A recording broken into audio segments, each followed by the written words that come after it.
दोस्तों, काफ़ी अरसों के बाद आज आपसे कुछ बात करने का दिल चाहा। हालांकि बहुत सारी बंदिशें हमारे ऊपर लगी हुई है। सरकार, तानाशाही या वो लोग जो लोग बोलना चाहते हैं, जो कुछ लोग निर्माण की बात करना चाहते हैं, जो लोग समाज में मानवता, इंसानियत, ह्यूमैनिटी और पीस कीपिंग का काम करते हैं, उन्हें किसी न किसी तरह से दबाने और मुंह बंद करने की जो मुहिम चल रही है, ये ठीक नहीं है। लेकिन फिर भी हम आपसे बीच बीच में कुछ बात करते हैं। सोशल मीडिया हमारा सक्रिय है। हमारा all India human rights association का हेडक्वार्टर कोविड-19 की वजह से सफ़र कर रहा है, लेकिन कभी हमने बंद नहीं किया। लगातार हम इस पे काम कर रहे हैं और जहाँ जितना जिसे मदद मिलनी चाहिए, चाहे उनको मोरल सपोर्ट चाहिए, हम लोग उन्हें दे रहे हैं। हमारे जो मेंबरशिप का होता है, रिन्यूअल का, कार्ड का, वो सारे प्रोसेस चल रहे हैं। बहुत सारे लिटरेचर्स हम लोगों ने बनाकर लोगों तक पहुंचा रहे हैं। आज मेरा दिल जो है वो ये कहना है कि ओशो, आचार्य रजनीश जी ने कभी कहा था कि यह जीवन क्या है। एक मुर्दों की नगरी है, इसको बस्ती ना कहो, इसे मरकट कहो। कोई आज मरा, कोई कल मरा, कोई परसों मरा, कोई पहले मर चुका है, कोई पीछे मर चुका। कतार लगी है मरने वालों की, जिसका नंबर आया चला गया। लेकिन दुर्भाग्य या बड़ी हैरानी होती है कि ऐसी हालत में भी जो कुर्सी के ललायत हैं, लोभी हैं, या वो भारत या समाज के निर्माण नहीं बल्कि विनाश करना चाहते हैं, और पता नहीं वो क्या सोच लेकर करके जी रहे हैं। ऐसे लोग सिर्फ कुर्सी को बचाने के लिए एन कैन प्रकार तरीके से लगे हुए हैं और पूरी जोर और शोर से लगे हुए हैं। उनको कोई परवाह नहीं है कि वो मरेंगे या नहीं मरेंगे, लेकिन लोगों को खूब मार मार के मरेंगे, ऐसा उन्होंने शायद मान लिया है। और यही वजह है कि 5 राज्यों का चुनाव हो या कई राज्यों में पंचायती चुनाव हो, वहाँ सरकार जोर शोर से अपनी ताकत, जो सत्ता में बैठे हैं, जो बड़े दबंग लोग हैं, जो बड़ी कॉरपोरेट पार्टियां हैं, वो लगी हुई हैं। और हमारी 140 करोड़ की आबादी मूक दर्शक बन कर करके, चंद पैसे ले करके, चंद शराब की बोतलें ले कर करके, क्षणिक सुविधा प्राप्त कर करके लोकतंत्र को बेचने में लगी हुई है। और इसीलिए मैंने बहुत बार कहा कि अगर इस लोकतंत्र को बचाना चाहते हो, अगर आप इसे सुंदर करना चाहते हो, अगर भारत का निर्माण करना चाहते हो, तो आपको आवाज़ उठानी होगी मानवीय मूल्यों, अपने मूल्यों के लिए। क्योंकि पृथ्वी के ऊपर सिर्फ 2 ही जात है, वो मनुष्य है। मनुष्य में एक नर और एक मादा। बाकी जो भी सिस्टमें हैं, जात पात, ऊंच नीच, धर्म, संप्रदाय, ये सब हमारे लोगों द्वारा बनाए गए हैं और उस पर व्यापार, उस पर जो है दुकानदारी चल रही है, आप सब समझते हैं। लेकिन आस्था अनास्था के बीच में फंसे होने की वजह से आप कुछ बोल नहीं पाते, और जब आप नहीं बोलते तो आप भी कहीं ना कहीं समाज के दोषी हैं। मेरे दोस्तों, मैंने कहा कि पॉलिटिकल अमेंडमेंट एक्ट पास होनी चाहिए, जिसके अंदर जितने भी भ्रष्टाचारी हैं, व्यभिचारी हैं, आतंकवादी हैं, उन पे बहुत सारे केसेज हैं, समाज के वो गलत तत्व के लोग हैं, उनका नॉमिनेशन नहीं होना चाहिए, रद्द हो जाना चाहिए। इसका पावर इलेक्शन कमीशन को होना चाहिए, और चाहे वो किसी भी पार्टी का हो, चाहे वो निर्दलीय हो या किसी पार्टी का हो, वो नहीं होना चाहिए। साथ में मैं कहा कि अगर आप लोकतंत्र को मजबूत करना है तो नोटा नहीं बल्कि रिकॉल सिस्टम होना चाहिए, ताकि जनता को, जनता का राजा या जनता के द्वारा जो जनप्रतिनिधि चुने जाते हैं उनके अधिकारों का हनन न हो और जनता अपने आप को ठगा महसूस न करे। साथ में मैंने ये कहा कि जो ईवीएम का जो खेल होता है, इसमें मशीन में जो गड़बड़ी है, ये मशीन के साथ जो छेड़छाड़ होता है, इसके लिए ईवीएम हटा देनी चाहिए। एक नया विकल्प, एक नया सिस्टम, चाहे वो बैलेट का हो या अन्य, उन रास्तों को अपनाते हुए जनता के हितों को देखकर काम करना चाहिए। और साथ में मैंने ये भी कहा कि जो सत्ता में, चाहे वो केंद्र सरकार में हो या चाहे राज्य सरकार में हो, जो सत्ता में है उन्हें चुनाव प्रचार से दूर रखना चाहिए, दूर होना चाहिए, उस पर बंदिश होनी चाहिए। क्योंकि जो चुनाव प्रचार में जो सरकारी तंत्र, चाहे वो केंद्र का या राज्य का होते हैं, वो जब जाते हैं तो करोड़ों करोड़ का, अरबों रुपए का खर्च होता है, उसमें मशीनरी लगी रहती है, और वो जो है पैसे के दम पर अपना जो है ताकत दिखा करके जनता को गुमराह करती है, उसको खरीदती है। ये भी जो है एक बहुत बड़ी अवमानना है, इस पे रोक लगनी चाहिए, तभी लोकतंत्र सही तरीके से बच सकता है। और जो निर्दलीय हैं या छोटी पार्टियां हैं, उसमें जो अच्छे सच्चे लोग हैं, जो देश की सेवा करना चाहते हैं, पढ़े लिखे लोग हैं, जो समाज सेवा किया है, उनको आगे आने का मौका मिलना चाहिए। तो इन सारी चीज़ों के लिए की हमने बात की है, जिसमें व्यवस्था परिवर्तन का एक आगाज़ है, और उस पे जो हमारे जो आंदोलनकारी हैं, जो देश के हित में सोचने वाले लोग हैं, जो समाज में काम कर रहे हैं, उनको आगे आना चाहिए और सबको मिल कर करके अच्छे सच्चे लोगों को चुन कर करके 543 कैंडिडेट खड़ा करना चाहिए, चाहे वो बीजेपी का हो, चाहे कांग्रेस का हो, या अन्य किसी भी पार्टी का हो, या निर्दलीय हो या छोटी पार्टी हो, लेकिन अच्छे सच्चे लोगों का एक लिस्ट बना करके, एक उसको जिसको हम कहते हैं महागठबंधन के स्टाइल में, वो सारे लोगों का लिस्ट बनाकर उस पर वह काम करना चाहिए और उनको जो है आने का मौका देना चाहिए। आप समझदार हैं, आप ज्ञानी हैं, आप बेहतर समझते हैं, और इस पे काम करना चाहिए। मैंने कहा कि आज जो ये बीमारियां हैं, ये जो पर्यावरण का जो मार है, ये शहरों में ज़्यादा है, देहातों में कम है। रात में ज़्यादा होता है, दिन में कम होता है। भीड़ जहाँ हमारे लीडर्स जाते हैं वहाँ कोरोना नहीं होता, वहाँ महामारी नहीं होता, और बाकी जगह पे आम जनता जो सीधी सादी भोली है उनको कोरोना पकड़ लेता है। तो ये सब के पीछे क्या राज है, ये तो आप लोग जाने, लेकिन मैं इतना कहना चाहूँगा कि जब तक पर्यावरण शुद्ध नहीं होगा, जब तक हमारे खान पान, हमारे रहन सहन शुद्ध नहीं होगा, हम इस तरह की महामारियों का दो चार होते रहेंगे।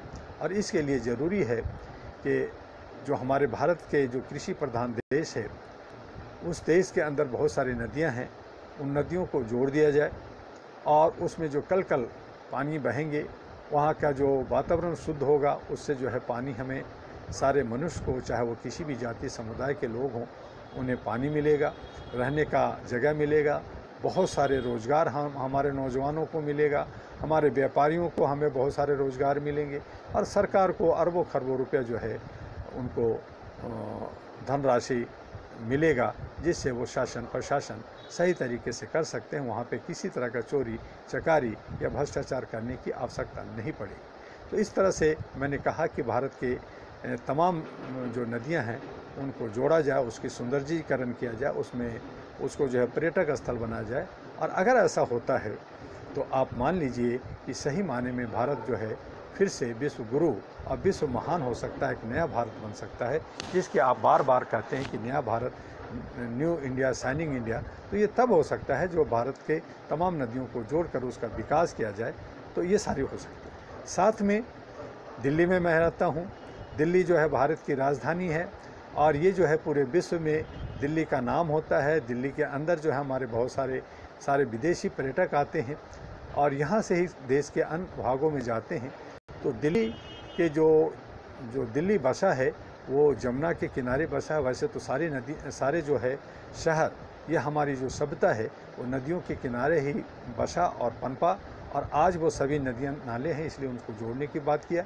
और साथ में दिल्ली की जो जमुना है उसकी सौंदर्यीकरण हो, उनके दोनों पार्टों पे जो है रोड्स हों और बाग बगीचा हों, इसमें स्टीमर चलें, इसमें नाव चलें, तो ये एक बहुत बड़ा पर्यटक स्थल बन सकता है। जिस तरह से लंदन की थेम्स नदी के किनारे बसा हुआ आज जो है वहाँ बहुत सारे टूरिस्ट उसको देखने जाते हैं, उस वहाँ जो है बैठते हैं और बहुत सारे फोटोग्राफी करते हैं। तो इस तरह से हमारे जो है ये एक पर्यटक स्थल बन सकता है और पूरे विश्व में हमारा दिल्ली, हमारे भारत की राजधानी का नाम ऊंचा हो सकता है और जिससे आप जो है विश्व गुरु हो सकते हैं। साथ में दिल्ली के अंदर जो इतनी सारी महामारी हैं, इतनी सारी बीमारियां हैं, वो सारे ख़त्म हो जाएंगे, पर्यावरण अच्छा होगा, यहाँ के साग सब्जी, यहाँ के फल फ्रूट, यहाँ के जो बाकी चीज़ें हैं वो सब शुद्ध होंगे। जो आज अमोनिया और बहुत सारे कार्बन से भरे पड़े होते हैं, और हम जो पानी पीते हैं वो जो है मल मूत्र का होता है। आप चाहे कितना भी साफ़ करके बिस्लरी बना लें, कुछ भी कर लें,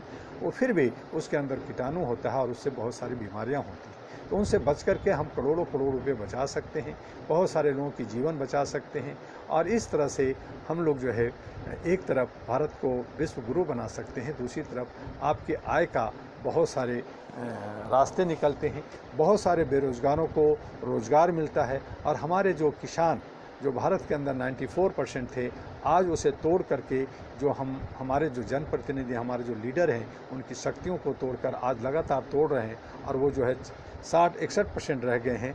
तो ये जो तोड़ने की साजिश कर करके हमारी जो कृषि प्रधान को ख़राब करने की साजिश कर रहे हैं, ये जो है इसके लिए हमें किसानों को जगाना होगा, उसके लिए जन संवाद करना होगा, नौजवानों को जागना होगा, हमारे जो सैनिक हैं उनको जागना होगा, बल्कि उनको पिटलग्गू होकर करके सरकार को साथ ना देते हुए जनता के हित में, चूँकि जनता का शासन होता है, जनता का ये लोकतंत्र है, तो उससे साथ देते हुए आगे बढ़ना चाहिए।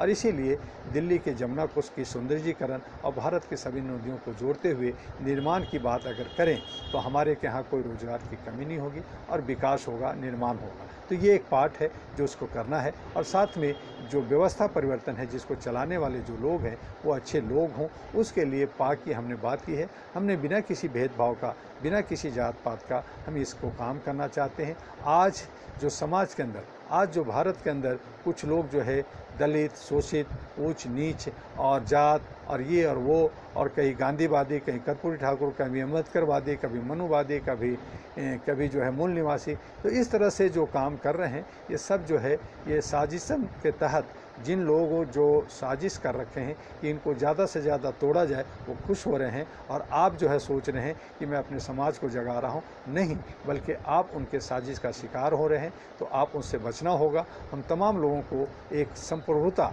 एकता को मानते हुए हम जो है सभी को लेकर करके भारत के अंदर एक राष्ट्रीय सोच बना करके, एक अच्छा एक माहौल बना करके और सभी को साथ लेकर करके हम सब एक हैं कि नारा लेते हुए आगे हमें बढ़ना होगा। और इसी के साथ हम सबको अपने जीवन को भी बचाना है। जितना भी जीवन है, आज हम हैं, कल ना होंगे, कल जो थे आज नहीं हैं, तो यही सारा एक चक्र चल रहा है।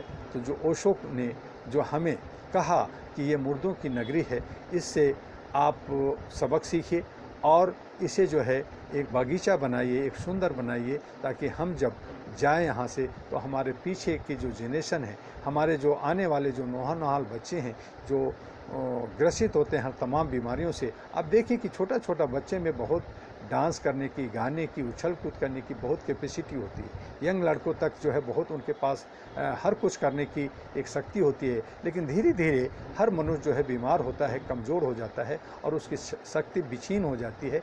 ज्ञान तो बहुत मिलता है, विज्ञान भी काफ़ी तरक्की किया है, लेकिन उसके बाद भी हम जो है अज्ञानी की तरह ज़िंदगी जी रहे हैं। इस मुरघट में इस मुसाफिर खाना में जी रहे हैं। तो इस मुसाफिर खाना में को सुंदर बनाने के लिए हम ही आपको जो समय बचा है, जो जीवन बचा है, उसको हम सार्थक बनाते हुए सही रास्ते पे चलें। यही हमारा कहना है। आपका डॉक्टर एमी दुआ, राष्ट्रीय अध्यक्ष all India human rights association. बाकी जो है आप सभी लोग लोकतंत्र को बचाएं। भारत हमारा आज़ाद नहीं है। 75वीं वर्षगांठ 15 अगस्त को 1921 को मनाने जा रहे हैं, लेकिन 99 साल की लीज पे ये भारत, ये यहाँ के जो नेता हैं, ये सब देश को बेच रखा है। मैं अगर देश का, बहुत सारे लोग कहते हैं कि प्रधानमंत्री होता तो सबसे पहले जितने नेता हैं उनकी सारी जो अकूत संपत्तियां हैं उनको निकाल करके जनता के सामने बांट देता, उनके विकास के लिए, भारत के निर्माण के लिए काम करता, सारे नदियों को जोड़ता, दिल्ली के जमुना नदी का सौंदर्यीकरण करता, और फिर भारत के जनता इतना खुशहाल होती कि उसे 50 साल तक किसी तरह का कोई टैक्स देने की ज़रूरत नहीं होती। वो अमन शांति के साथ, ये कृषि प्रधान देश है, वो रहता। हमारे जो किसान भाई हैं वो हरियाली के अंदर रहते, वो खुश रहते। आज वो भी बीमार रहते हैं, वो भी ग्रसित रहते हैं, वो भी दुखी रहते हैं, वो भी आत्महत्या कर रहे हैं। तो इस तरह का उनको नहीं होता। आज जो 94% से 60-61% पे आ गए हैं, उन्हें जो है आज हमारा कृषि प्रधान में 94 से 95-96% हमारे कृषि के लोग होते, हमारा कृषि जो है उद्योग होता, और जो है पूरे विश्व जो है हमसे अनाज मांगता, हमारे ऊपर देखता, हमारी नकल करता। हम आज नकल कर रहे हैं। छोटे छोटे देश जिनके पे हम उंगलियां उठाते हैं वो आज हमसे बाहर जा रहे हैं। ज़रूरत है हमें आगे बढ़ने का। जो लोग जो देश, चाहे हमारे पड़ोसी देश हैं, चाहे बांग्लादेश है, पाकिस्तान है, अफ़गानिस्तान है, श्रीलंका है, भूटान है, नेपाल है, तो ये सारे हमसे आगे निकल रहे हैं और हम उनको रोना रोते हैं, ऐसा हो गया वैसा हो गया। अपने आप को देखें, अपने को करें। जिस तरह से आज समाज के अंदर 140 करोड़ लोग अपने लालच में, लोभ में, पैसा चाहिए, उनको काम चाहिए, बाकी दुनिया भाड़ में जाए, जिस तरह से आप ये सोचते हैं उस तरह से अगर देश के लिए सोचें कि हमारा देश सुंदर हो, हम सब अच्छे हों, हमारा समाज अच्छा हो, हमारा परिवार अच्छा हो, तो मैं समझता हूँ कि भारत अच्छा होगा और हमारे यहाँ की जनता जो है खुशहाल ज़िंदगी जिएगा। बस आज इतना ही। आप ज़्यादा समझते हैं, इसे आप ज़्यादा से ज़्यादा लाइक करें, शेयर करें और इसे फॉरवर्ड करें।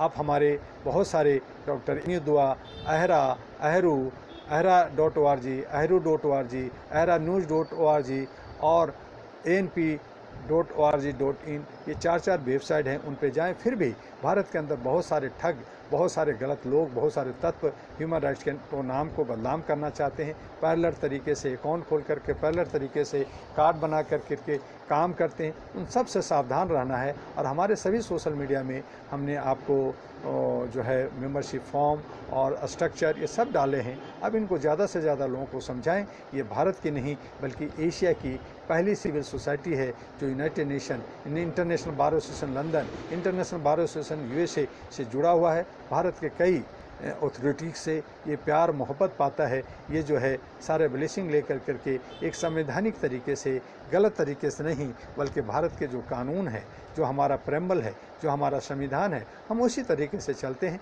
जहाँ कहीं खामियां हैं उस पर हम लोग उंगली उठाते हैं और कहते हैं कि इसको बदलने की ज़रूरत है। वक्त के साथ जो मांग है उसको बदला जाए, उसको काम किया जाए। और यही वजह है कि हमने जो 3 जो शब्दों को, जो हमने जमुना नदी और भारत के सभी नदियों को जोड़ने की बात की, जो पॉलिटिकल अमेंडमेंट एक्ट पा को हमने बदलने की जो बात की है, इसकी सभी मीडिया को, भारत के प्रधानमंत्री, गृह मंत्री और चीफ जस्टिस और इलेक्शन कमीशन को मैंने लेटर द्वारा भेज दिया है।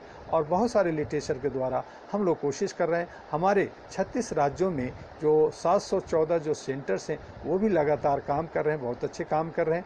कई हमारे सेंटर के साथ साथ हमारे बहुत सारे कोऑर्डिनेटर्स हैं, बहुत सारे गवर्नर्स हैं, बहुत सारे हमारे एम्बेसडर हैं जो बहुत अच्छे काम कर रहे हैं। हम उनको धन्यवाद करना चाहते हैं इस वीडियो के माध्यम से, और हम उनको आशीर्वाद देना चाहते हैं कि वो जो है तन मन धन से जिस तरह से भी वो काम कर रहे हैं अहरा के लिए, वो आगे भी काम करते रहें। ये अहरा सबका है, हम सबका है और हमें इसे आगे बढ़ाना है। उन काले नज़रों से, उन शैतानों से जो लोग मानवीय मूल्यों को बाजार बना रखा है, दुकान बना रखा है और गलत तरीके से बिना मिशन और बिना कोई उद्देश्य का वो जो है समाज के अंदर बुराइयां फैलाते हैं और लोगों को भड़काते हैं, उन तमाम चीज़ों से हमें आपको बचना होगा और अच्छे और सच्चे मन से आगे मानवीय मूल्यों के लिए एक ह्यूमन चैन बनाते हुए, एक ह्यूमन लाइब्रेरी बनाते हुए हमें आगे बढ़ना है। बस आज इतना ही।